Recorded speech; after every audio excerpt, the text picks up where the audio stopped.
Fala pessoal, sejam bem-vindos ao Overtake F1 Brasil. Vamos passar a régua, finalizar a temporada de 2021 e falar de destaques positivos e negativos de forma resumida? Antes de mais nada, se inscrevam aqui no nosso canal no YouTube, ativem o sino de notificações para vocês ficarem por dentro dos vídeos assim que chegarem em primeira mão. E também sigam a gente lá nas redes sociais, Instagram, Facebook, @Overtake F1 Brasil em qualquer lugar. Se a Overtake tiver nessa rede social, vai aparecer para vocês. Vamos falar da temporada de 2021, que na verdade já está no passado. Nós vamos entrar em 2022, uma nova era, novo regulamento. A gente também vai falar sobre isso mais para frente. Mas eu achei justo colocar destaques positivos e negativos porque era o que estava faltando. E lembrando que esse vídeo também tem formato de podcast, só que mais longo. Eu dou um pouco mais de detalhes, coloco mais estatísticas, inclusive um tipo de metodologia que eu estou tentando trazer agora para as análises, para ajudar também com números. Então, se vocês querem ouvir a versão completa, com vários destaques positivos, destaques negativos, tem até ranking das corridas, inclusive. No podcast eu ranqueei da corrida 22, a corrida número 1, a melhor da temporada, é claro, com base na minha opinião. Mas se vocês quiserem saber qual é esse ranking, vão lá no Spotify ou outros agregadores de áudio para vocês poderem ouvir o Overtake Cast de número 26. Aqui a gente vai falar só dos destaques positivos e negativos e de forma resumida eu separei aqui 3 destaques positivos e 2 negativos e vamos começar de agora. Primeiro destaque positivo é claro que é o Max Verstappen, é o principal destaque positivo da temporada, é o piloto que foi campeão e não somente por isso que ele também é um destaque, porque qualquer piloto que for campeão ele vai ser um destaque positivo, mas também pela representatividade desse título dele. Eu inclusive falei sobre isso lá no vídeo que eu fiz sobre o Verstappen, vou colocar aqui no card para vocês poderem assistir completo, que eu falo que o Verstappen ele quebrou a hegemonia do Hamilton, que ele vinha ganhando 4 títulos seguidos, ou melhor, quebrou essa sequência, né? Que hegemonia a gente não sabe porque a Mercedes ela pode voltar mais forte ainda para a próxima temporada, de acordo com o regulamento que eles forem trabalhar. Mas o fato é que a sequência ela foi quebrada, eram 4 títulos do Hamilton, de 2017 a 2020, seria 5 seguidos, mas o Verstappen atrapalhou isso e foi como o Alonso foi para o próprio Schumacher em 2005, quando o alemão ele tinha vencido 7 títulos, iria buscar o 8º, mas o Alonso apareceu e conseguiu atrapalhar a graça do Schumacher, que não ganhou mais nenhum título depois disso. Não somente também por conta dessa importância do Verstappen, como também pelos números dele ao longo da temporada. Nesse ano foram 6 pilotos diferentes que venceram as corridas em 4 equipes. Então foi Verstappen, Hamilton, Pérez, Ocon, Ricciardo e Bottas. Sendo que o Verstappen ganhou 10 das 22 corridas, quase metade delas, ficou faltando só uma, para poder 50% das corridas vencidas por ele, que demonstra também que é um número grande. E também ele fez 18 pódios, que é o maior número de pódios numa temporada de um piloto só, e que também, obviamente, ele foi campeão. E para complementar, foi um número que eu vi, que a Fórmula 1 colocou até no Instagram e eu trouxe para vocês, o Verstappen liderou 652 voltas, enquanto o resto do grid liderou 645. Ou seja, ele liderou mais voltas que todo o restante do grid e poderia até chegar campeão em Abu Dhabi se não tivesse acontecido o estouro de pneu no Azerbaijão, a fatalidade de ser acertado pelo Bottas na Hungria e também a questão dele ter se envolvido lá no acidente na Inglaterra com o Hamilton. Ele chegaria já campeão, o que mostra a sua superioridade na temporada e é o principal destaque positivo. Eu falo mais sobre ele lá no vídeo específico só do Max Verstappen. Segundo destaque positivo que eu separei pra cá é o Pérez. Aí o fã do Hamilton vai ficar, pô, mas cadê o Hamilton? Cara, o Hamilton ele foi o vice-campeão. Falo do Hamilton lá no podcast e eu explico bastante sobre ele, falo que talvez a hegemonia dele não tenha acabado, dou mais detalhes sobre isso, então vocês ouvem lá. Eu quis dar um pouco de destaque para alguns pilotos que eu não falei tanto no podcast, como é o caso do Pérez. O Pérez, ele desde o Ricciardo, que em 2018, que foi um segundo piloto que não ajudou o Verstappen, na verdade ele rivalizou com o Verstappen, mas desde o Ricciardo que trazia resultados naquele ano para cá, o Pérez foi o melhor. Basta vocês pegarem os números de pontuação do Albon, do Gasly e do próprio mexicano para vocês verem isso. Em 2019, se vocês juntarem Gasly e Albon como segundo piloto da Red Bull, primeira metade o Gasly, que era o segundo piloto, e na segunda metade de 2019 foi o Albon que o substituiu, ambos juntos somam 137 pontos. O Albon em 2020, que foi o único segundo piloto da Red Bull, somou 105 pontos. E o Pérez somou 190 pontos, o que mostra uma melhora de segundo piloto da equipe, da escuderia, que era o que o Christian Horner e o Helmut Marko procuravam, um segundo piloto para poder ajudar o Max Verstappen, para poder ajudar a Red Bull a brigar pelo título de construtores, o que quase aconteceu não tivesse tido lá a batida que o Pérez sofreu na Arábia Saudita, aquele encontro dele com o Leclerc. Talvez a Red Bull chegaria com mais chance de poder ser campeã dos construtores. Ainda assim, o Pérez ajudou bastante a Red Bull, ajudou o Hamilton na última corrida, que inclusive ajudou o Verstappen na última corrida. Inclusive ele atrapalha o Hamilton durante o momento, que até o Max agradece, fala que o Checo é uma lenda, Checo is a legend, que mostra que parece que a Red Bull está conseguindo encontrar o seu segundo piloto aí. Vamos ver o que vai acontecer para o futuro. Pérez precisa melhorar ainda algumas coisas, ele não pegou tão bem a mão do carro no começo da temporada, e ele ainda sofre com problemas no sábado. Ele tem muita dificuldade em treino classificatório, algumas vezes não avança por Q3, outras vezes larga em oitavo, em nono, e é obrigado a ter que fazer uma corrida de recuperação por causa do resultado ruim dele no Q3. Se é um piloto que quer ajudar o Verstappen ou até mesmo brigar por título, ele vai ter que melhorar isso, porque a Fórmula 1 no final de semana não é só a corrida. São todos aqueles eventos, e geralmente os pilotos que disputam pelo título eles são pilotos que largam lá mais na frente para poder não ter que se desgastar e sair passando um monte de piloto no meio do grid e queimar componente por conta disso. Então é algo que o Pérez precisa melhorar para ele poder continuar sendo o segundo piloto da Red Bull por mais tempo.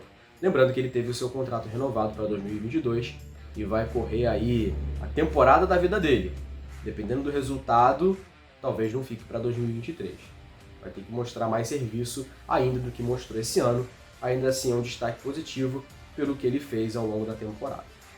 E o terceiro destaque positivo é o Gasly, que eu não pude deixar de mencionar, é claro. Ele que pontuou 15 das 22 corridas pela AlphaTauri. Durante um tempo chegou a brigar com as Alpines ali, Alonso e Ocon. Carregou a equipe nas costas o ano todo e teve o pódio dele no Azerbaijão, mostrando consistência, muitas das vezes andando entre os 5 primeiros, fazendo top 5, largando entre quinto e sexto no treino classificatório. Tinha pistas que ele brigava inclusive com as Ferraris, que é a terceira força da Fórmula 1. Então o Gasly pode ser sim considerado um destaque positivo. Eu falo sobre ele inclusive num vídeo próprio, também vou deixar um card aqui, que eu falo que a AlphaTauri não consegue mais suportar a grandeza do talento do Gasly e vai precisar se expandir usando esse novo Red Bull Powertrain, esse departamento agora que a Red Bull vai ter uma unidade de potência própria, e também a AlphaTauri ela quer diminuir um pouco aquela pegada de equipe B da Red Bull. É algo que pode sim acabar ajudando o Gasly a longo prazo, haja visto que ele no momento não tem qual equipe para ir, não tem para onde ir. O Pérez ele está na Red Bull, se fizer um bom trabalho em 2022 continua. O Ocon está bem na Alpine, a Mercedes também está fechada, talvez uma aposentadoria do Hamilton que possa movimentar alguma coisa, e a McLaren e o Ricardo tem contrato até 2023. No momento não tem lugar para o Gasly, infelizmente, porque ele é um piloto muito talentoso. A gente torce então para a AlphaTauri conseguir dar um resultado, dar um equipamento condizente com a habilidade dele, que eu acredito que se a AlphaTauri tiver um equipamento legal, eu acho que o Gasly ele consegue fazer resultados interessantes, talvez até brigar por um top 5 no Mundial de Pilotos. A ver de acordo com como andar a temporada do ano que vem. E agora nós vamos para os destaques negativos. Eu separei só 2, para poder ser também bem breve. O primeiro deles é o Daniel Ricciardo. O Ricciardo ele venceu na Itália, às vezes pode parecer até injusto falar que ele foi um destaque negativo. Pensava que talvez estivéssemos pegando muito no pé dele, até que eu comecei a olhar os números dele da temporada e eu percebi que realmente ele foi um destaque negativo, embora tenha vencido a única corrida da McLaren, que inclusive foi a única dobradinha da temporada em que o Ricciardo ganhou, e o Lando Norris ficou em segundo. Só que qual é a questão? O Ricciardo pontuou em 13 das 22 corridas, enquanto o Gasly, Ocon, Alonso, eles pontuaram mais. Gasly e Alonso pontuaram 15 das 22 e o Ocon pontuou 14. Isso é um número que preocupa, porque o carro da McLaren, ele durante muito tempo, ele foi até a terceira força da temporada. Depois deu uma despencada também um pouco por culpa da McLaren, eu falo sobre isso no podcast, que eles também não trouxeram desenvolvimentos, teve a questão do token também, que eles já não tinham, que favoreceu para poder ter uma temporada ruim na segunda metade. Ainda assim, se você for olhar, o Norris também teve uma queda de desempenho, mas ele não deixou de pontuar nas corridas. Foram 20 das 22. Ele pontuou quase todas as corridas. E quando tu pega o número do Ricciardo, você vê que ele não melhorou ao longo da temporada. O Norris que teve uma queda de desempenho. Eu, inclusive, mostro os números de ambos no vídeo que eu falo só sobre o Norris. Vou colocar aqui também no card. Tem 3 vídeos aí para vocês assistirem. Tem vídeo pra caramba para vocês poderem se informar além desse aqui. E lá eu mostro os números do Norris, os números do Ricciardo, e você vê que o Ricciardo ele não melhorou ao longo da temporada. Ele apenas se manteve. Prova é que ele pontuou em 13 das 22 corridas, um pouco mais só da metade. O piloto McLaren, com equipamento ali, deveria ter pontuado ao menos umas 18 corridas, o que é um pouco decepcionante. Ah, mas a gente tem que ter paciência porque ele está se adaptando. Beleza, até dá para ter. Eu não acho que não precisava cobrar ele de ficar à frente do Norris esse ano. Só que, cara, você terminar 13 das 22 corridas nos pontos é uma coisa pouca para um piloto que é experiente como ele. Se esperasse que terminasse mais em pontos. E, sei lá, achei que ficou um pouco complicado para ele. Essa paciência ela pode acabar no ano que vem. Um carro vai ser feito do zero. Se ele tiver resultados, ótimo, que é uma possibilidade. Eu também falo sobre isso no próprio vídeo do Norris, porque ele pegou um carro que era feito por Norris e por Sainz no ano passado e pilotou esse ano um carro do zero, que ele não conhece. Beleza, ano que vem vai ter um carro feito para ele vai trabalhar no desenvolvimento. Há essa possibilidade de ele andar junto com o Norris, talvez até na frente. Mas se ele for engolido de novo pelo Landinho, aí 2023 ele já entra com a corda no pescoço, dependendo dos resultados que ele fizer. Talvez nem em 2022 ele sobreviva para ficar na McLaren, porque tem um Gasly, como eu acabei de falar agora há pouco, que é um piloto que está mostrando resultado. Então eu acho que o Daniel Ricciardo foi um destaque negativo para essa temporada. E o último destaque negativo é o Vettel. Eu, ao falar sobre o Vettel, até pensei que poderia também pegar um pouco pesado com ele. Só que não foi o caso. Ele teve pódio, bom, ótimo resultado, é a mesma situação que o Ricciardo. O carro da Aston Martin não favorecia ele, é óbvio, a Aston Martin também é um destaque negativo, porque ela não desenvolveu o carro, reclamou pelo regulamento do Reiki, que mudou o carro, que a Aston Martin passou a ter um bólido mais deficiente, e eles reclamaram sobre isso ao longo da temporada e decidiram abandonar 2021 e focar em 2022. Poderia ter trabalhado nesse desenvolvimento para poder subir um pouco mais no Mundial de Construtores, pelo menos passando a AlphaTauri, que ajudaria a ter pontos.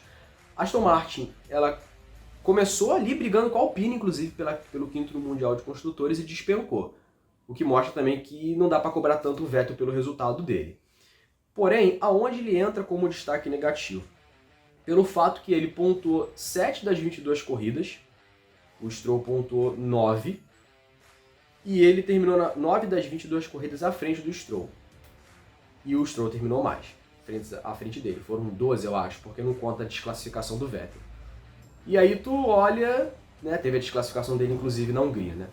Aí tu olha pra isso e vê, pô, cara, beleza, o Vettel ele andou realmente num carro que era deficiente, porém o Stroll ele terminou mais na frente do Vettel. E um piloto tetracampeão mundial terminar mais atrás do Stroll, que é um piloto que a gente sabe que não é tão talentoso assim, é algo realmente para se preocupar, porque mesmo que o carro não esteja dos melhores, pelo o Vettel ser um piloto mais talentoso, ser um piloto com título, você espera que ele vai terminar à frente, como foi o caso do Alonso terminando na frente do Ocon, sendo que o Alonso voltou para a Fórmula 1 e o Ocon é um piloto mais talentoso ainda que o Stroll. Se fosse o Ocon ali no lugar do Stroll, provavelmente o Vettel terminaria atrás até no Mundial de Pilotos. Lembrando que o Vettel terminou na frente do Lance Stroll, só que foi uma diferença pequena, de 9 pontos apenas.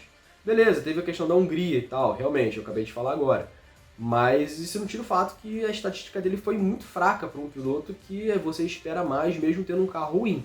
Pilotos campeões, você sempre espera que mesmo que tenha um equipamento que não dê a possibilidade dele brigar com vitórias, ele vai tirar ali um extra. Não foi o caso do Vettel, que ficou refém do carro a temporada inteira. O único dado mais positivo aí dele foi esse pódio no Azerbaijão, que ele ficou em segundo lugar, e também o fato dele ter vencido o prêmio de mais ultrapassagens na temporada, foram em torno de 132 ultrapassagens, enquanto o Alonso ficou em 130. Ainda assim, eu acho o destaque negativo. Claro que não vai interferir para o ano que vem, porque a temporada vai mudar com o regulamento, etc. Então também não precisa se preocupar tanto. Mas é um destaque negativo para mim dessa temporada. O Vettel, a Aston Martin, a equipe também como um todo, você pode considerar como algo negativo. E é isso. Esses foram os destaques positivos e negativos. Espero que vocês tenham gostado desse vídeo. É vídeo mais curto, é claro, não dá para falar de todos, porque senão ia ficar enorme. E se vocês gostaram, comentam o vídeo aí, digam outros destaques positivos e negativos que vocês acham que teve ao longo da temporada. Se vocês também discordam, fiquem à vontade para poder comentar. E também não se esquecer de se inscrever, curtir, comentar, compartilhar em todas as redes sociais.